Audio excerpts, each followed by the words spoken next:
the government would have everyone believe that some firearms are more evil than others. But is that truly the case? What even is an assault-style rifle anyway? Let's have a look.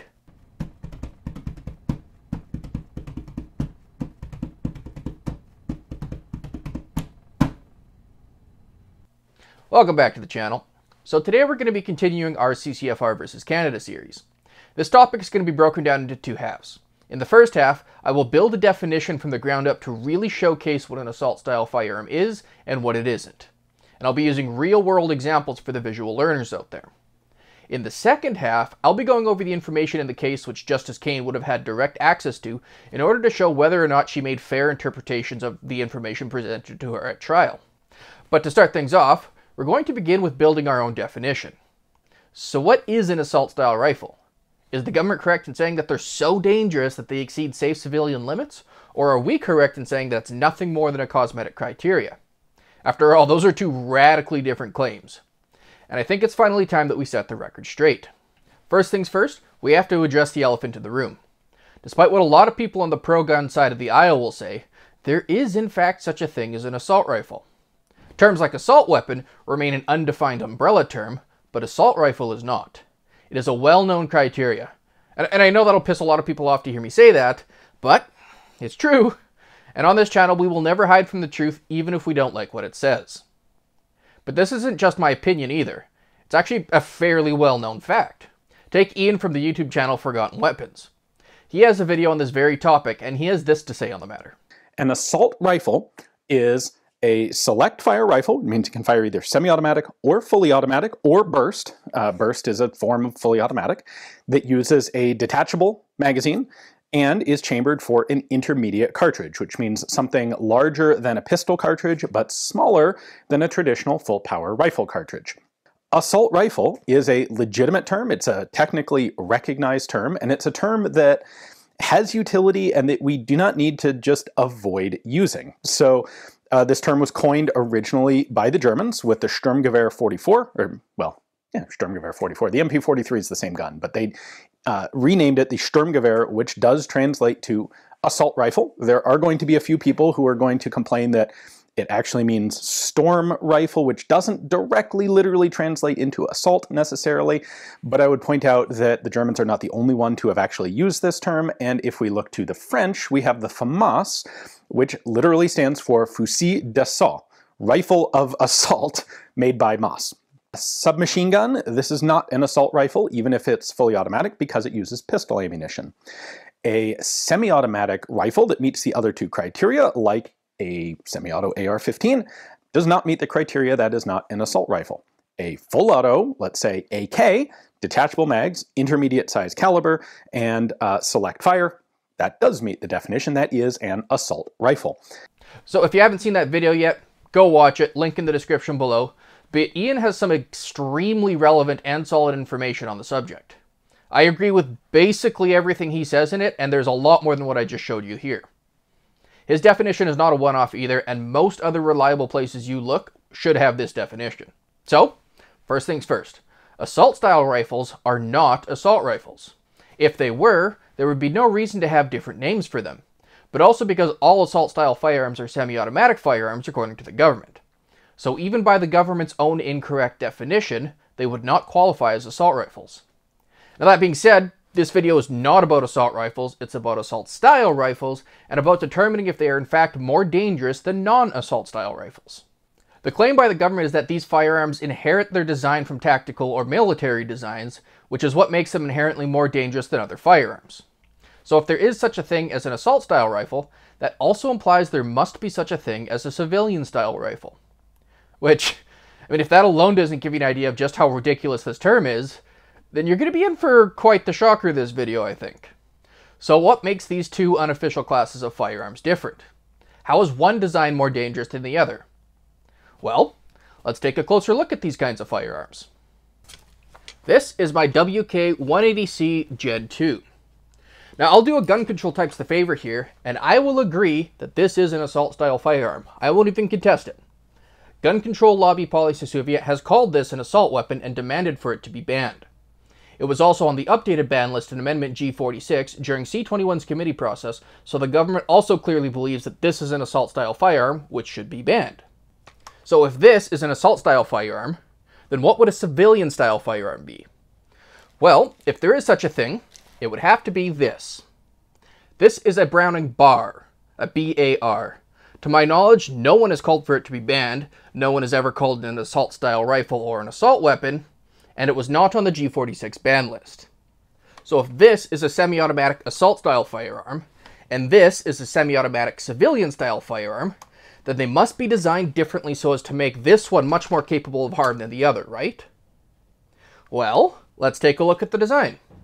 If the government is making the claim that this isn't about cosmetic appearances and black scary guns, then what makes this firearm more dangerous should not be based on what's on its outside, but rather what's on its inside. So, let's take a look at what's on the inside of these firearms. Underneath the handguard of this assault-style firearm is the gas system. The gas system is the heart of what makes this semi-automatic firearm a semi-automatic firearm.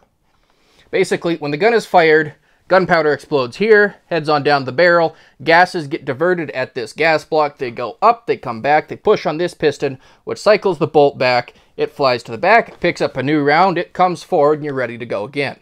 So how does that differ from our civilian-style firearm? Well, let's see. Underneath the handguard of this civilian-style firearm is the gas system. The gas system is basically the heart of what makes this semi-automatic firearm a semi-automatic firearm. So basically, when the gun is fired, powder here explodes, bullet travels down the barrel. From here, gas is diverted into the gas block, which then pushes back on this piston, which then cycles the action back here. Once it's all the way back, it ejects a round, springs behind the bolt, push it forward, picking up a new round, causing it to go forward, and you get to start the process all over again. So did you see how similar those were? They're too different for one to be labeled a variant of one another, so they're slightly different on a technical level, but on a functional or a practical level, they're basically identical. And this is because, despite the thousands upon thousands of models of semi-automatic firearms in the world, there are essentially only two designs for semi-automatic firearms. You have blowback-operated firearms and gas-operated firearms, and there are a whole bunch of little sub-variations within those two categories, but that is basically your only two options. And what I just showed you is an example of a gas-operated firearm. In a gas-operated firearm, a portion of the chemical energy from the explosion of powder is used to cycle the firearm. Blowback firearms are much simpler designs, and they simply use the kinetic energy of a bullet going down the barrel to create an equal and opposite reaction, which cycles the firearm instead. Neither design is superior to the other, and they both come with their own pros and cons. Also, neither design is preferentially used one way or another in assault-style firearms or civilian-style firearms. This is an FX9. It is a blowback-operated assault-style firearm. This is a Ruger 1022, one of the most popular and famous rifles ever made. It's an example of a blowback-operated civilian-style firearm.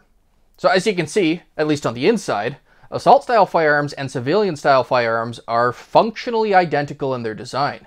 In fact, I would argue, like across the board, they are vastly more similar on the inside than they are on the outside. So the government's claim that assault-style rifles are not defined based on their external cosmetic or physical appearance really falls short, because that's about the only place they actually differ as far as designs are concerned. So if not for their designs, what actually makes a firearm more dangerous than any other firearm? Well, as with any firearm, it could really only come down to three things: ammo capacity, lethality, and fire rate. We're going to start with ammo capacity to get that out of the way. Now, we already agreed that this Browning bar is a civilian-style firearm. But what I didn't actually tell you is that Browning makes a version of this which is compatible with normal detachable magazines. This is the Browning bar DBM version. They come standard with 10-round magazines, but you can buy mags which have 20-round capacities as well. Not that you can actually buy magazines with these capacities in Canada because of our magazine restrictions, but they are manufactured and available in other areas in the world. Does that realization suddenly make this an assault-style firearm? Of course not. If it did, there would never be any such thing as a civilian-style rifle, since all rifles everywhere are capable of receiving magazines of nearly any size. There's nothing about the design of a magazine well on any firearm which can cause it to limit the capacity of the magazine which can plug into it. If a firearm has a magazine at all, then it is merely a matter of expertise to manufacture a magazine of higher capacity to be compatible with it. If you take a look at tubular magazines, which are often found on firearms like shotguns or lever-action cowboy rifles, even they can easily have their capacities extended simply by making the tube longer.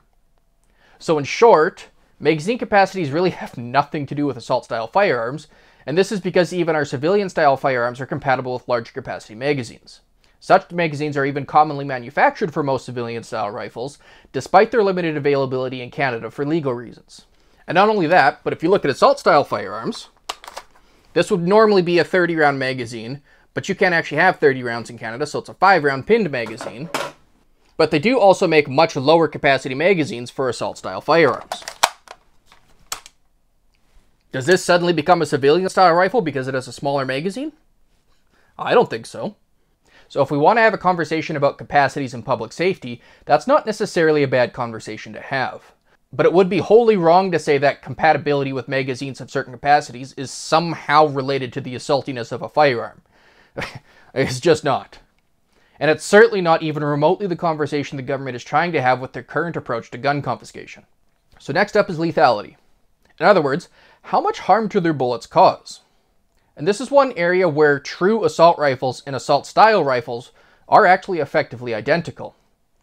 However, even low-powered hunting rifles are far more powerful than assault rifles are. And I'm going to prove it to you. I'm going to show you in a way that even the uninitiated can understand. Like, I could sit here and point at charts and talk about terminal ballistics and respective muzzle energies and so on, but what fun would that be? I say we go out to the range and see it for ourselves. The test is pretty simple. We fill up buckets with colored water, we shoot the buckets with various rifles in roughly the same area on each target, and we see how much damage the bullets cause to the bucket and how big of a splash they make. For the visual learners out there, this should be very easy to follow along to. Quick disclaimer here, some of the footage you're about to see is from winter. From last winter. Yeah, I've been working on this series for quite a long time now. I could have refilmed it with my new camera to keep congruency and everything, but I liked how the slow-mo footage turned out, so for some of the shots I've decided to keep it in. That being said, first up is our assault-style rifle. This is the WK-180C Gen 2, and the ammo I'm using is mil-spec M855 ball ammo, or more commonly known as green tip ammo. 5.56 green tip ammo has been used by real militaries in real combat zones around the world. This is honest-to-goodness military-grade ammo out of a military-style rifle. So this is going to be nearly identical performance to what you might see out of an M16 or M4 assault rifle.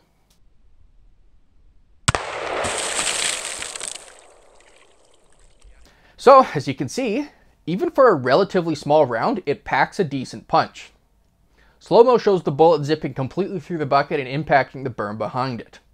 These buckets of water weigh about 30 pounds, and this tiny little round hit our bucket hard enough to make it hop off the bench. There is absolutely no doubt that this could harm someone. But how does that stack up against normal hunting rifles? And next up is a rather low-powered hunting rifle. This is a Savage Axis XP, chambered in 6.5 Creedmoor. The ammo of choice today is Remington Corelock 129 grain ammo. It has roughly double the muzzle energy as compared to the mil-spec ammo we just shot, but it's still on the pretty low end of what a hunting rifle can do. And let's see how it fares. Even for a low-powered hunting rifle, that was a dramatically bigger splash. Not only that, but when watching the slow-mo, something interesting happens. This round threw so much water up into the air that it essentially caused it to start raining. Which I thought that was pretty cool.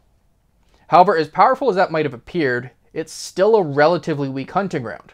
Many hunters would consider it unethical to shoot large animals like a moose with this cartridge due to its lack of power. So, what would a medium-powered hunting rifle do? This is a Ruger M77. It's chambered in the venerable 7 Remington mag. 7 Rem mag is arguably the best hunting cartridge of all time. It's not the most powerful by any means, but it arguably has the best balance of velocity, caliber, and power, yet it still keeps recoil tolerable for most adult shooters. This cartridge is completely appropriate for all animals in North America, including larger animals such as moose. It has roughly 3 times the muzzle energy of our mil-spec ammo. This poor bucket doesn't stand a chance.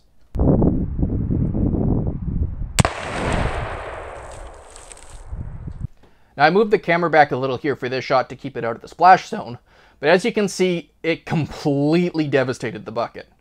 The splash was actually slightly smaller this time around because the bucket shattered so quickly that most of the water simply fell down and out rather than be channeled upwards. The bucket would have been completely split in half if not for the reinforced rim at the top of the bucket. And not only that, but the bucket was actually thrown back and slammed against the berm this time instead of the small hops we've seen out of the other two previous rifles. However, there is one more type of cartridge fired from our banned assault-style firearms, which I neglected to film the first time around. Our government says that all assault-style firearms exceed safe civilian limits. And to showcase just how dumb that is, here's a GSG-16. It is an assault-style firearm which is designed to closely resemble an MP5 externally, but it is vastly different internally. It's a fake MP5 with a fake suppressor on it as well. It's chambered in .22 long rifle, which is a very weak rimfire round. It has about 1/10 the power of our mil-spec ammo. How do you suppose it does against the bucket?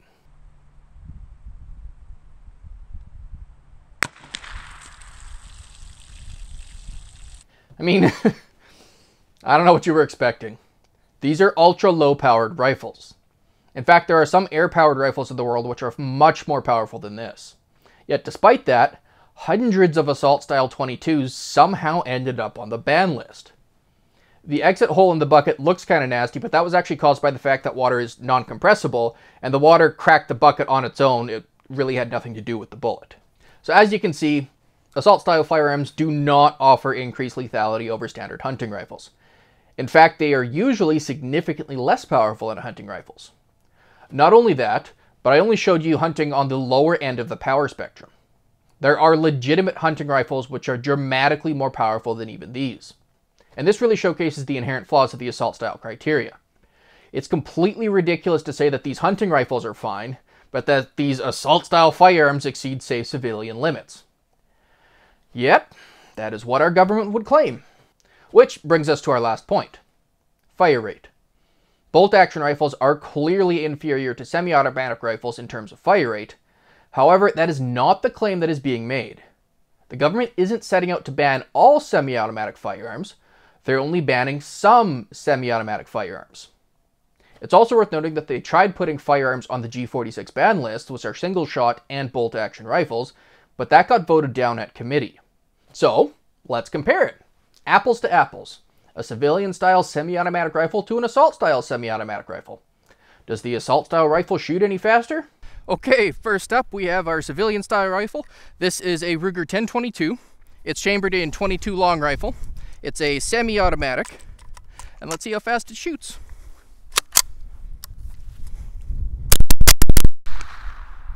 Pretty fast. And for our assault-style rifle, this is a GSG-16. It's also chambered in .22 long rifle. It's also a semi-automatic rifle. So let's see how fast it shoots.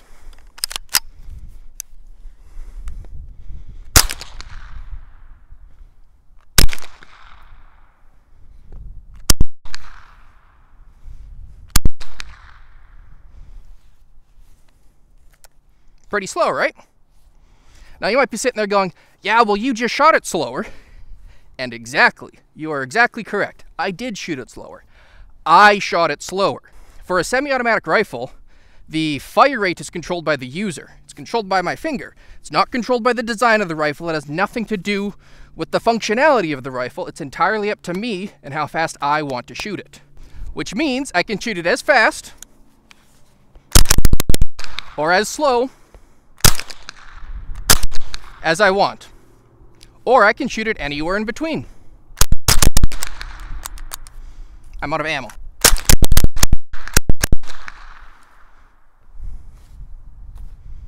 Government expert Mr. Smith had this to say about assault-style fire rates and civilian-style fire rates. He said, while some of the semi-automatic firearms in the 9 families do allow for quick successive shots and the retaining of the fire at the shoulder between shots, the difference between these and a successive shot capabilities of non-prohibited firearms that is suitable for hunting is a matter of seconds. So, let's see. Is one any faster than the other? Is one several seconds slower than the other as he claims?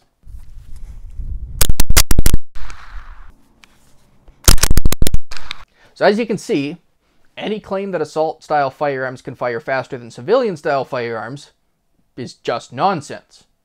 The fire rate isn't determined by any kind of styling, it's determined by the type of action and firing mechanism. All bolt-action rifles are about as fast as all other bolt-action rifles. All semi-automatic firearms fire about as fast as all other semi-automatic firearms. And this is because, at the end of the day, control over the firing of each cartridge is manually controlled. The only time a firearm's design is correlated to the fire rate is for automatic weapons, which have been banned in Canada for decades. So, we have now shown beyond any doubt that assault-style firearms do not have increased capabilities over civilian-style firearms. Specifically, they do not have increased lethality, ammo capacities, or fire rates over their civilian-style counterparts. The government would have us believe that the design of assault-style firearms is what makes them dangerous. That this design is somehow vastly more dangerous than this design. But as I've shown, they're basically identical. Like, do I really need to explain it any more than I have? Or can we just be adults about this, please? This piston here is not more dangerous than this piston. Like, it's ridiculous that we even need to be having this conversation. Now, I think it's unsurprising that the government would use this argument to disinform the ignorant and fearful masses in order to further their political agendas. But it is absolutely shameful, bordering even on a dereliction of duty, for any court to entertain this nonsense. So if assault-style firearms do not actually have increased capabilities and their internal designs are functionally identical, then how do they actually differ from their civilian-style counterparts? Well, if we take a look again at our original example, what makes these firearms different from one another, if they're different at all? If their designs are the same and their capabilities are the same, then what's actually different? And the answer doesn't lie in the parts that are on the firearm now, but rather in the parts that we took off in order to answer this question in the first place. The handguards. These are obviously quite a bit different from each other. One is designed to be held from the bottom, while the other is designed to be held from the side in a grip called a C-clamp. And all of the slots on the assault-style handguard are also there to be compatible with various attachments, such as a foregrip like this, but again, all that really changes is how you hold it. It's an ergonomic alteration, not a functional one. You can also put other attachments on these slots, such as a sling, which is actually what this little disconnection point is for. So once again, I would challenge the courts. Can we please be adults about this? It's fairly obvious that this little piece of plastic, attaching it to this, doesn't increase the lethality, the ammo capacity, or the fire rate of a firearm. Like, let's go up a little bit, please, here. If you do, you will clearly see that an assault-style firearm can only be defined by its cosmetic appearance and ergonomics. That is the only way it's actually different. And to really hammer down that point, let's take a look at this civilian-style bolt-action hunting rifle. This is a Tikka T3X Lite. It is a very popular hunting rifle used worldwide by hunters for all sorts of medium to big game hunting. Antelope, deer, elk, moose, bear, you name it, this thing has dropped them all. This is as hunting rifle as hunting rifles get. But suppose we were to add our assault-style handguard to this, and we put on a pistol grip, and we give it an adjustable stock. What would we have then? Well, Tikka actually makes a firearm just like this. It's called the Tikka T3X TAC A1. It's still a Tikka T3X in every way, and it's essentially the same rifle, just with cosmetic and ergonomic differences. They're both equally a Tikka T3X, but one is an assault-style T3X, and the other one is a civilian-style T3X. Neither one is more powerful, they're both chambered in the exact same cartridges, and neither one has a higher fire rate since they're both bolt-action rifles with identical actions. It would be wholly and completely ridiculous to say that one is more dangerous or harmful than the other. So the only argument you could possibly make is that one of these three pieces is somehow enhancing the capabilities of the firearm. None of these three pieces interact with the mechanical functionality of the firearm. They are solely and purely external cosmetic and ergonomic pieces. Despite the lies that the government and gun control types are desperate to peddle, they, objectively, do not enhance the capabilities of the firearm in any way over its civilian-style counterpart. And the reason I've shown you this is because there are firearms exactly like this on the ban list. Take the Mossberg 715T. It is, mechanically, a Mossberg 702 Plinkster, but it has a different stock on it which makes it look like an AR-15, and therefore it was banned for being a variant of an AR-15. Government expert Mr. Smith, who works directly for the Canadian Firearms Program classifying firearms, had this to say at cross-examination. He was asked, So the 715's classification was changed, and this change was done without the firearm ever being inspected, correct? You said correct. And that was purely based on appearance and ergonomics then, correct? He said it was based on the appearance, it was based on the ergonomics, and it was based on the purpose of the firearm.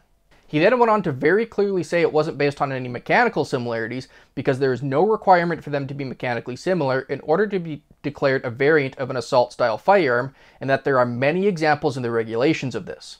This very clearly invalidates the government's claim that the design of these firearms makes them more dangerous, because it's not actually based on the design of the firearm at all. Not only have I shown you that, but the government expert even agrees with that. Changing the appearance, cosmetics, or ergonomics of a firearm does not make the firearm more dangerous or more capable of harm.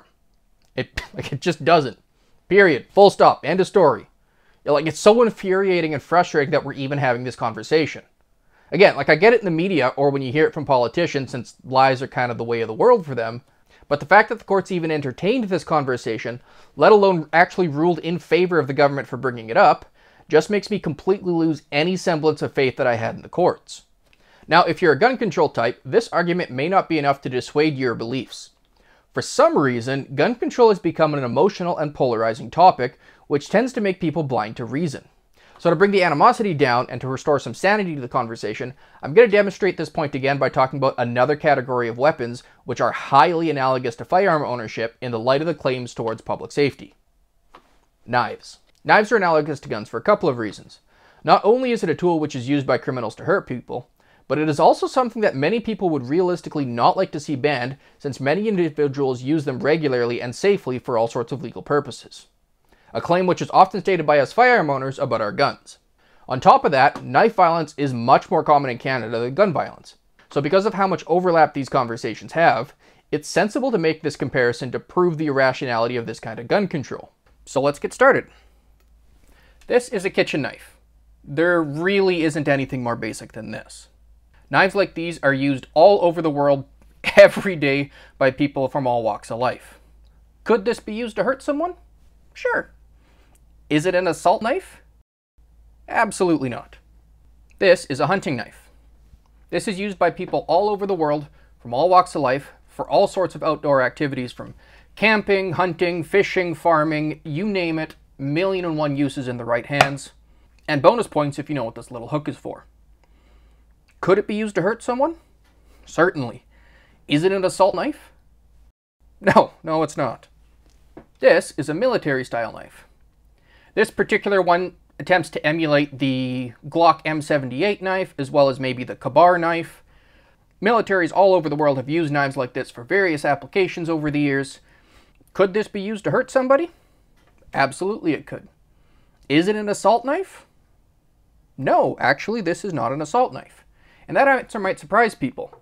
But the reason for that is if you look at it compared to the hunting knife, it is no different in any way to the hunting knife. So if even that's not an assault knife, then what is an assault knife? Well, this is a katana. It was used and worn by samurai warriors for nearly a millennia in Japan. It is made out of tough, high-carbon steel, or at least this one is. The original ones weren't. And it also comes with a handguard and an extremely long blade. Could this be used to hurt someone? Absolutely it could. Is it an assault knife? Yes, actually it is. This knife was objectively designed and purpose-built for the battlefield to defeat as many enemies as possible in as quick a time as possible. And we have a special word for assault knives. We call them swords. Swords are the pinnacle of assault knife technology and design. So here's the question.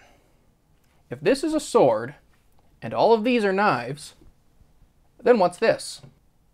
It certainly shares many similarities to the sword, but does that make it a sword? Could this be used to hurt somebody? Absolutely it could. Is it an assault knife? Is it a sword? Absolutely not.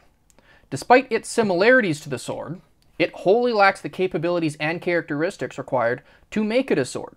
Now, you could certainly call this sword style if you want, but if you wanted to say that this was as dangerous as a sword simply because it has the appearance of a sword, that would be completely ridiculous. This is a sword-style knife. This is an assault-style knife. Assault-style knives are not assault knives. Knives are not swords no matter what they look like. So is this sword-style knife more dangerous than any other knife? Of course not. Swords are surely more powerful than knives, but once you start talking about knives, they're all effectively equally dangerous. It's not sensible to be drawing lines between these if the goal is actually public safety. So when politicians and gun control groups call these assault-style rifles, they want you to see and hear assault weapon or assault rifle to make you think that it's more dangerous than it actually is. That being said, politicians and gun control types will often outright lie and simply use these terms assault weapon and assault rifle interchangeably with their invented assault-style term. And that should be fairly indicative of their motivations, if nothing else. But the reality is that this modern sporting rifle is no more an assault rifle than this knife is a sword. Much like how this knife resembles the appearance of a sword, this rifle physically resembles the appearance of an assault rifle, but that does not make it an assault rifle. It wholly lacks the capabilities required to make it an assault rifle, despite its otherwise similar physical characteristics.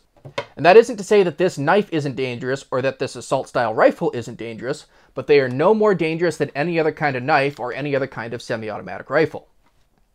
So hopefully you guys get it by now. I've shown you several different proofs which showcase, beyond any doubt, that assault-style firearms are just exactly that. Firearms which are styled to look like assault rifles. Anyone who says differently is selling something. It is a purely cosmetic criteria which has to do solely with the appearance and ergonomics. It has nothing to do with the capabilities or the dangerousness of the firearm. Despite what the government and gun control types claim, an assault-style rifle is a civilian rifle. In the CCFR's court case, government expert Mr. Smith also directly labels these assault-style firearms as, quote, the civilian version of military firearms. In his own words, it's a civilian rifle. It's not a military rifle, it's not an assault rifle, and that's because assault-style rifles do not have any capability that other civilian-style rifles also do not have, because they're all civilian rifles. And this is hardly a one-off in the CCFR's court case either. It was regularly stated and conceded from all parties involved that assault-style rifles are those which originate from military designs, but that these firearms do not actually have the capabilities of those military firearms. In fact, it was even acknowledged that assault-style rifles had their designs deliberately altered so as to make them incapable of certain military-specific features, such as automatic fire. Which kind of begs the question. If even the government experts agree with us that assault-style rifles are civilian rifles which are different only in appearance and ergonomics, then what exactly is going on here? How did Justice Kane end up ruling in favor of the government? Honestly, I don't really have a good answer for you. What is going on here in Justice Kane? In Part 4, we'll take a look at the OIC itself to see if perhaps it can shed some light on these revelations. Perhaps there are some immutable truths at the core of what the government claims makes an assault-style firearm. And it could be that Justice Kane deferred to this information more heavily to make her ruling, instead of, the mountains of evidence and expert testimony presented to her which would have contradicted it. Not that she should simply be able to ignore all the evidence, but it would be wrong of me not to thoroughly examine if such a thing could be substantiated. I shouldn't be going so far as to call her biased if I'm not willing to also analyze all of the information she had at hand. If I did, I'd be no better than she is.